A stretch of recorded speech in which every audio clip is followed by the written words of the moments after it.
गीता में भगवान कहते हैं वासुदेवा सर्वमिति सा महात्मा सुदुर्लभा। जो पूरे जगत में भगवान वासुदेव को देख रहा है वो महात्मा बड़ा दुर्लभ है। अब बड़ी खींचतानी समाज में चलती है। कोई किसी संप्रदाय के संत की खींचातानी कर रहा है, कोई किसी की कर रहा है, कोई किसी की कर रहा है, और उनकी जिनकी खींचातानी की जा रही उनके पक्ष की उनकी कर रहे हैं। अब दोनों की सुन के लगता सत्य कौन है? सा महात्मा सुदुर्लभा, जो सब जगह एक भगवान को देखता है। ये ऐंचा घसीटी एक दूसरे की निंदा, कलयुग का बहुत बड़ा प्रभाव बढ़ रहा है। किसी भी प्राणी के अंदर यदि एक बात आ गई कि वो परमात्मा सर्वत्र विराजमान है और वो भजन कर रहा है, तो वासुदेवा सर्वमित सा महात्मा, भगवान उसको महात्मा कहते हैं। सा महात्मा सुदुर्लभा।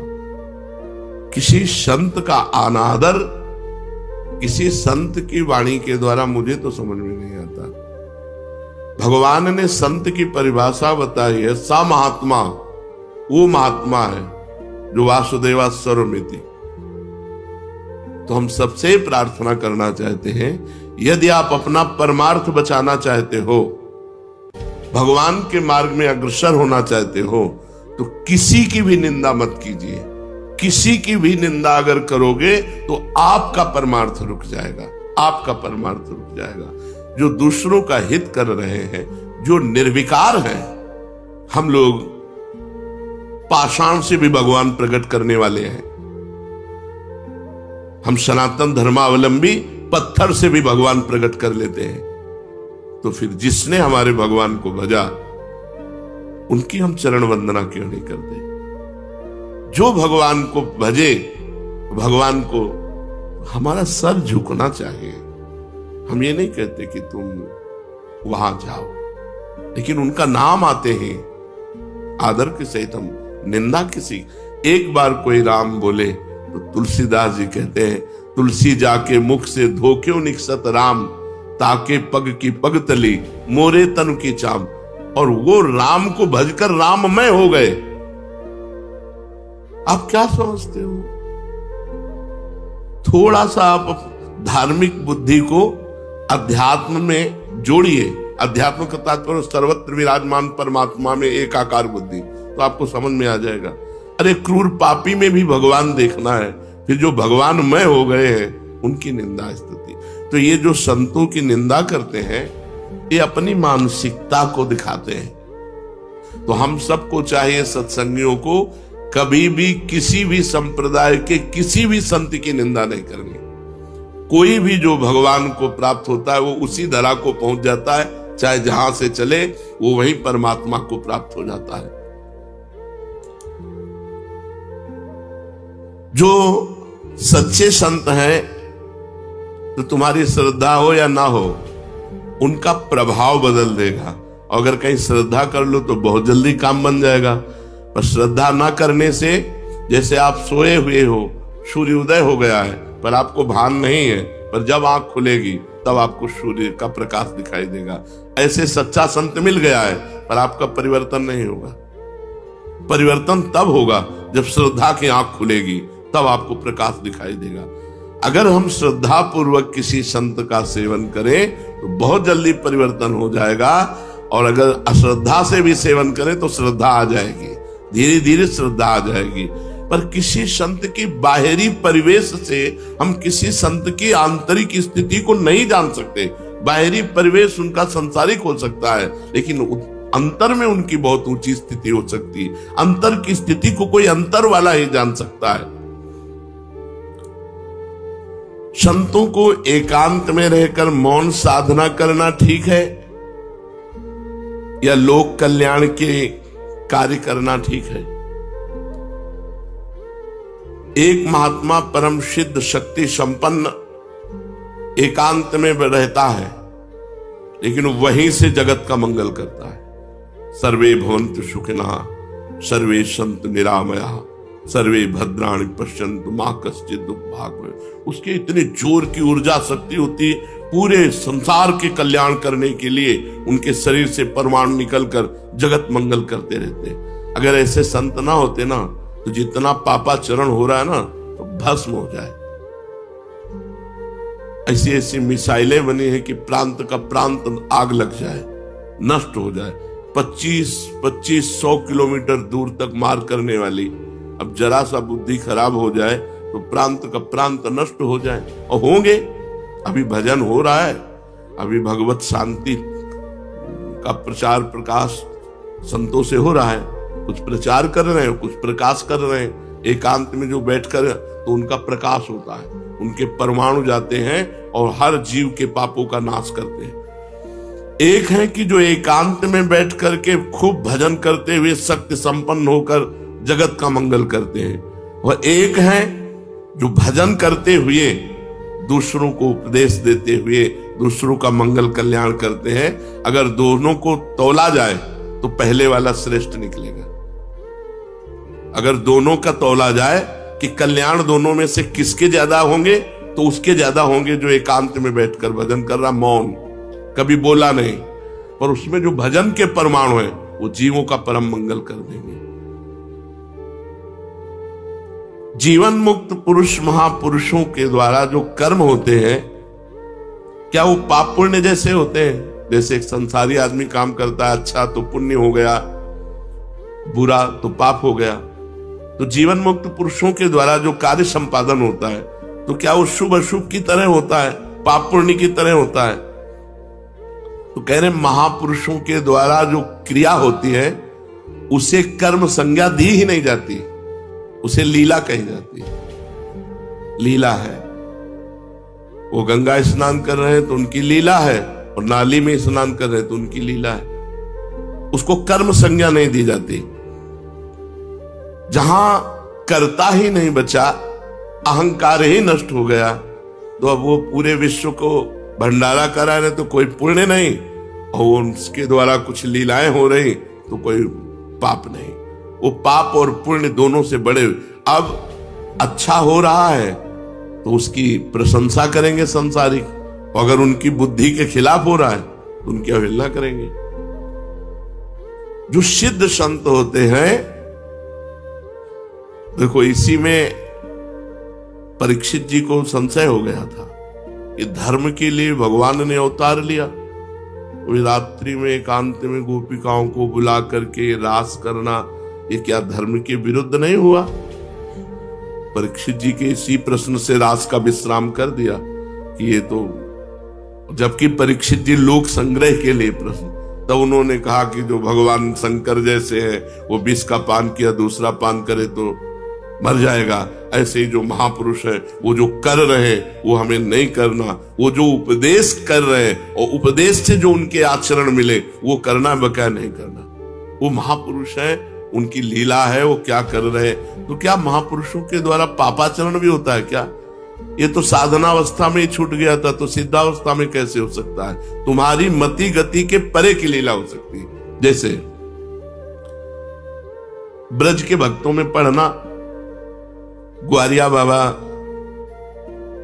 तो एक बंगाल से परिवार आया था और उनके साथ 18-20 वर्ष की लड़की थी, 70 वर्ष के बाबा होंगे, साफा बांधे रहते तो राजा महाराजा की तरह। देखा बोले यार की मर्जी हो गई, अब इससे ब्याह करेंगे। उनके पिता ने कहा कैसी बात करते हो? उनका ना अब तो ब्याह करेंगे। अब वो इतनी जोर से आवाजें होने लगी कि भीड़ लग गई। क्या हुआ क्या हुआ? बाबा ने कहा इस लड़की से ब्याह करेंगे। उनका हम ऐसे कैसे कर देंगे इनके साथ? बोले नहीं ब्याह करेंगे। झगड़ा शुरू हो गया। पिता ने कहा वो पिंड बचाना मुश्किल हो गया। बाबा ने कहा अगर ब्याह नहीं करोगे तो चिता लगाकर भस्म हो जाऊंगा। उसने कहा तुम मर भले जाओ, हमारा क्या बिगड़ रहा है, हम ब्याह नहीं करेंगे। तुम ऐसा थोड़ी अपनी बेटी का ब्याह कर देंगे। बाबा ने चिता लगा ली। ब्रजवासियों ने कहा हाथ जोड़ के कहता हूं तुम हाँ कह दो, अगर ब्याह कर लेंगे तो जो कहोगे वो हम हार जाएंगे। बिल्कुल नहीं होगा ब्याह, तुम हाँ केवल कह दो। उसको वो समझाया, बंगाल से आया था, तो उसने कहा बाबा ब्याह कर लो, हम राजी हो गए। बोले अच्छा चलो चिता में नहीं बैठेंगे। यार की मर्जी नहीं है, नहीं ब्याह नहीं करेंगे और चल दी। अब आप बताओ क्या सोचोगे आप? तो सिद्ध पुरुषों की कुछ ऐसी लीलाएं होती हैं जिनको समझ पाना बहुत कठिन होता है, बहुत कठिन होता है। हम तो बस उनके चरणों में नमस्कार करें कि उनके प्रति कहीं अपराध न बन जाए। तो संतों की कुछ ऐसी क्रियाएं होती हैं जो हमारी मानवीय धरा से ऊपर होती है, वो बालवत होती है, बिल्कुल निष्पाप होती है, निष्कलंक होती है। ऐसा नहीं है कि कहीं पाप कर्म बन जाए, पर उनकी क्रियाएं ऐसी होती है जो करता नहीं है, वो भगवान की एक वृत्ति जैसी उदय होती है। हमने देखा है ऐसे सिद्ध महापुरुषों के दर्शन में गंगा किनारे एक से एक उनको मस्त राम कहते थे। कोई उनसे चारा कटवा रहा है, कोई उनसे पिसना पिसवा रहा है, कोई मसाला पिसवा रहा है। एक बहुत पढ़ी लिखी प्रवीण थी, उसने देखा कि ब्रह्मबोध संपन्न महापुरुष है। वो मतलब कपड़ा लत्ता भी धो देते थे। बाबा मस्तराम कपड़ा, बच्चों जैसा उनका स्वभाव। वो मिले तो आप ऐसा लगेगा कि हजारों बार मिल चुके हैं। इतने परमाणु प्रेम के, इतने गले लग क्या है, और गुरु भाई आप कैसे, ऐसे लगता है हम जानते हैं क्या। और उनका व्यवहार ही ऐसा था, वो भगवत स्वरूप। तो उसने फिर उनके सामने कार्य रखा कि ऐसे संत से यदि संतान उत्पन्न हो तो जगत पूज्य। तो उन्होंने कहा कि देवी मस्त राम की मस्ती एक सीमा तक रहती, चल रही।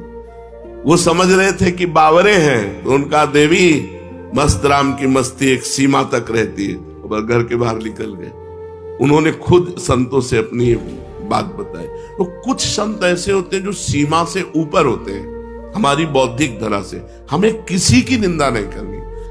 संतों के कहा जाता है चरण स्पर्श से ज्यादा पावर मिलता है। अगर चरण स्पर्श न करावे तो उनकी चरण रज ले ले, नहीं कोरी भावुकता नहीं। संतों के शरीर से भागवतिक परमाणु निकलते हैं, क्योंकि हर समय भजन में रहते हैं। तो हाथों की अंगुलियों के पूर्वों में आगे, और चरण तलवे में, और चरण के अंगूठे अंगुलियों में, यहां से विशेष ऊर्जा शक्ति निकलती है उनकी भजन की। इसीलिए विद्युत परमाणु जैसा काम करती चरण रज, बिजली जैसा काम, क्योंकि तलवे में और चरण के अंगूठे में वो स्पर्श हुई चरण रज विशेष। पैर छूने से लाखों गुना लाभ चरण रज से मिलेगा। उनकी चरण का चिन्ह बना, चल रहे हैं आगे, कहीं ऐसा सौभाग्य हो कि पानी है, मजा के गए, चरणामृत सीधे मिल रहा, चरणामृत। अपने तो बहुत सौभाग्य कई बार ऐसे मिले हैं। पैर के अंगूठे में सबसे ज्यादा परमाणु होते हैं संतों के। अतः जहां जहां संतों के चरण स्पर्श होते हैं, वहां वहां की रज पूरे शरीर के विद्युत को उस रज में, उनके शरीर में जो ऊर्जा शक्ति भजन की, वो उस रज में। इसलिए उस रज का, और यहाँ वृंदावन की रज तो महारानी जी की चरण रज है। सद्यो वसीकरण चूर्ण मनंत शक्तिम तम राधिका चरण रेणु मनुस्मरामि। रोज चरण वंदना वृंदावन की करके और रज लगावे, बहुत लाभ प्राप्त होगा। जो रोज रज का सेवन करता है उसके अंदर भागवतिक परमाणुओं का समावेश हो जाता है और वो परम पवित्र हो जाता है। ऐसा कोई तीर्थ से भी पवित्रता नहीं मिलेगी जैसा भक्तों की चरण रज से। भगवत दर्शन का सर्वोत्तम उपाय क्या है? भगवान के दर्शन करने का सर्वोत्तम उपाय क्या है? भगवत दर्शन का सरल और सर्वोत्तम उपाय, दिन रात उनके नाम का जप करो और एकांत में रो, भगवान मिल जाओ। दिन रात नाम जप करो और भगवान के रुदु सुस्वरम राजन कृष्ण दर्शन लालसा। बिन रोए किन पाइया प्रेम प्यारा में। लाडली जी ने राधा माधव चिंतन में लिखा हुआ है कि एक गोपी ने पूछा श्री कृष्ण प्राप्ति का उपाय किशोरी जी क्या है? तो किशोरी जी ने कहा हमने तो केवल आंसुओं को ही समझा है, केवल आंसुओं को ही समझा है प्रीतम की प्राप्ति का उपाय। जो रो रो करके नाम जप करता है, पुकारता है, रोता है, भगवान उसको दर्शन देते हैं। दूसरे नंबर की बात है कि तुम दर्शन के लिए व्याकुल कितना हो। जब तुम्हें न खान पान अच्छा लगे, न सोना अच्छा लगे, कुछ अच्छा ही न लगे, इतनी व्याकुलता कि जीना भी अच्छा नहीं लग रहा, ये जब मृत्यु प्रिय लगने लगे और जीना प्रिय लगने लगे, इतना विरह हृदय में आ जाए, इतनी व्याकुलता हृदय में आ जाए, उसी समय भगवान दर्शन दे देते हैं। पर पहला उपाय दूसरे उपाय की अपेक्षा ठीक है कि हमारे अंदर विरह भी नहीं है, व्याकुलता भी नहीं, जलन भी नहीं है, पर हम रात दिन नाम जप करते तो अपने आप भगवान आकर दर्शन देंगे, पक्का। ना चाहो तो भी आके मिल जाएंगे। देखो मार्कंडेय जी भजन कर रहे हैं, चाह नहीं थी भगवान शंकर और पार्वती जी की, पढ़ के देख लो भागवत में, अपने आप आकर के दर्शन दिए। नर नारायण भगवान दर्शन दिए, सब दर्शन दे देंगे। खूब भजन करो। कहते हैं कलयुग में भगवान के दर्शन नहीं हो सकते। कलयुग है, इसमें साक्षात भगवान के दर्शन नहीं हो सकते। मेरा दृढ़ विश्वास है कि इस युग में भगवान के दर्शन पहले युगों से सरलता से होते हैं। 10,000 वर्ष एक पैर के अंगूठे के बल खड़े होकर दोनों हाथ उठा के, जो हम लोग 1 मिनट नहीं कर सकते, पैर के अंगूठे के बल खड़े होके दोनों हाथ उठा 1 मिनट नहीं कर सकते, वो 10,000 वर्ष मंत्र जपते हुए तब कहीं करदम जी को भगवान का दर्शन हुआ था। यहां 10,000 वर्ष है ही नहीं जिंदगी में, 70-80 वर्ष के खेल है हमारा। इसमें अगर हम निरंतर नाम जप कर लें तो बिना किसी तपस्या के भगवान के दर्शन हो जाएंगे। कह रहे मेरा विश्वास है कि इस कलयुग में भगवान के दर्शन बहुत सरल हैं, सहज हैं, पहले युगों से भी। अन्य युगों के महापुरुष चाहते हैं कि कलयुग में मेरा जन्म हो जाए, थोड़े प्रयास से भगवान के दर्शन, रात दिन नाम, थोड़ा प्रयास, अब 10,000 वर्ष वाला प्रयास, और 80 साल के हैं, 80 में 20-30 वर्ष तो सोने के रख लो, क्योंकि अधिकतर बाल्यावस्था ऐसी चली गई। अब जवानी में अगर होश आ जाए और नाम जप कर ले तो इसी से भगवत प्राप्ति हो जाएगी। ऐसा रोज आने लगता है कि आज भगवान मिलेंगे, आज भगवान मिलेंगे। जब भजन परिपूर्ण होने लगता है, भगवान को मिलना होता है, तो हृदय से लगता है आज भगवान मिलेंगे, आज भगवान, आज तो पक्का मिलेंगे। भगवान मिल जाते हैं।